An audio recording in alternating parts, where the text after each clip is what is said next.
अगर आपने भी अपने घर में ऐसी ही सब्जियां लगाई हुई हैं और इन सब्जियों के लिए अगर आपके पास कोई फर्टिलाइजर नहीं है, तो आज हम आपको एक ऐसी टेक्निक बताएंगे जिससे कि आप इन पौधों की मदद से ही इन्हीं पौधों के लिए एक काफी पावरफुल कंपोस्ट बना पाएंगे, जिसका कि यूज करके आप अपने पौधों में काफी अच्छी ग्रोथ ले सकते हैं। हम इस फर्टिलाइजर को कैसे बनाएंगे, इसके क्या यूजेस होंगे, बनाने का पूरा प्रोसीजर क्या रहेगा, इसके क्या फायदे होंगे, कैसे यूज करना है, इन सब के बारे में अगर आपको काफी डिटेल में जानना है तो आप वीडियो को बिल्कुल भी स्किप मत करिएगा। ये वीडियो काफी ज्यादा इंटरेस्टिंग होने वाली है, तो चलिए वीडियो को शुरू करते हैं। तो गाइस, अगर आपको भी अपने इन पौधों के लिए ऐसा ही एक शानदार कंपोस्ट बनाना है, तो इसके लिए आपको जो ये पौधे हैं इनकी पत्तियों का यूज करना है। जब भी आप अपने पौधों की प्रूनिंग करते हैं और कट करने के बाद आप इन लीव्स को फेंक देते होंगे, लेकिन आपको इन लीव्स को फेंकना नहीं है। इन लीव्स की मदद से आज हम एक काफी पावरफुल फर्टिलाइजर बनाएंगे। लेकिन यहाँ पर आप एक चीज का ध्यान रखिएगा, आपको लीव्स ऐसी यूज करनी है जो कि डिसीज फ्री हो, इनमें कोई रोग ना लगा रहना चाहिए। अगर आपकी पत्ती में रोग वगैरह लगा है, कोई खतरनाक डिसीज है, तो उन पत्तियों को आप हटा दीजिए। बाकी आपकी जो पीली वाली पत्तियां हैं या फिर अदर जो लीव्स हैं, वो सारी लीव्स आपकी चल जाएंगी, आप उनका यूज कर सकते हैं। तो जब भी आप अपने पौधों की प्रूनिंग करते हैं, तो प्रूनिंग के बाद जो आपकी पत्तियां निकलती हैं, इन पत्तियों को आपको एक जगह इकट्ठा रखना है। उसके बाद आपको एक पॉट लेना है। इस पॉट में आपको छोटे छोटे से होल कर लेने हैं, जिससे कि इसमें पानी ना रुके, इससे एयर का सर्कुलेशन होता रहे। तो इसमें आप प्रॉपर होल कर लीजिए।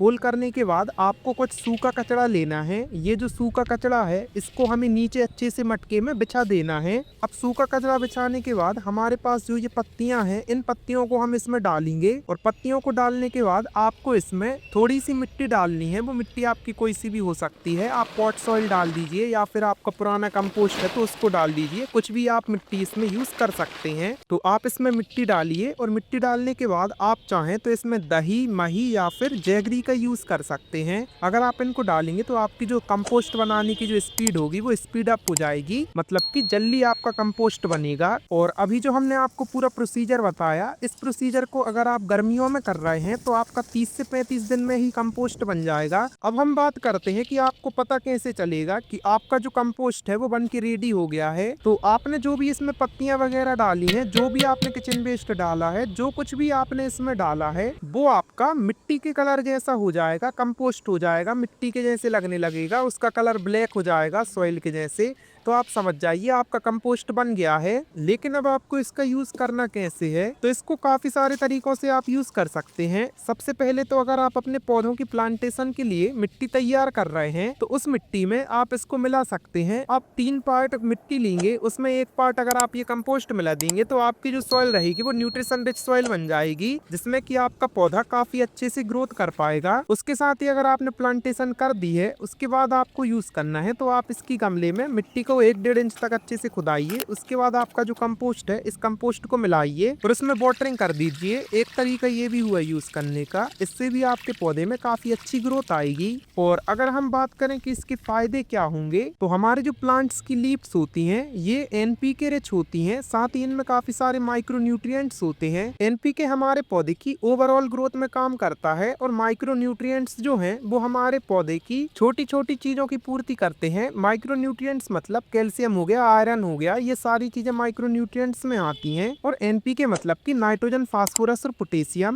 ये हमारे पौधे की इनिशियल ग्रोथ से लेके हार्वेस्टिंग तक यही एनपीके ही ऐसा फर्टिलाइजर है जो कि ओवरऑल ग्रोथ करता है, मतलब कि अच्छी खासी ग्रोथ हमारे पौधे में लेके आता है। तो अगर आप इस कंपोस्ट को अपने घर में बनाते हैं और इसको अपने पौधों में यूज करते हैं, तो इसके बेनिफिट्स आपके पौधों में काफी सारे होंगे। आपको काफी अच्छी ग्रोथ आपके पौधों में देखने के लिए मिलेगी। साथ ही ये जो हमारा कंपोस्ट है, ये 100% फ्री होगा। साथ ही अगर आपको इसका पेस्टिसाइड भी बनाना है, मतलब कि ये पेस्ट को भी कंट्रोल करे, रूट्स में जो निमेटोइड्स आते हैं, फंगस आती हैं, इनको कंट्रोल करे, तो आप इन पत्तियों के साथ थोड़ी सी नीम की पत्तियां भी इसमें डाल सकते हैं, जिससे कि ये पेस्टिसाइड का काम भी करेगा, फंगिसाइड भी बन जाएगा आपका। तो आप इस चीज को भी इसमें मिक्स कर सकते हैं। अब एक और चीज है कि जैसे अगर आपके पास किचन वेस्ट निकल रहा है, आपका सब्जियों के छिलके हैं, फ्रूट्स के छिलके हैं, तो आप उनको भी इसमें मिक्स कर सकते हैं। इससे भी काफी सारे न्यूट्रिएंट्स, माइक्रो न्यूट्रिएंट्स आपके पौधों के लिए तैयार हो जाएंगे, तो आप इसका भी यूज कर सकते हैं। खैर चलिए, आपको हमारी इन्फॉर्मेशन कैसी लगी हमें कमेंट करके जरूर बताइएगा, और अगर आपको इन्फॉर्मेशन थोड़ी सी भी इन्फॉर्मेटिव लगी तो चैनल को सब्सक्राइब कर लीजिए, क्योंकि ऐसी ही वीडियोस हम बनाते रहते हैं। तो फिर चलिए इस वीडियो को हम यहीं एंड करते हैं और मिलते हैं आपसे किसी और ऐसी इंटरेस्टिंग वीडियो के साथ। तब तक के लिए बाय।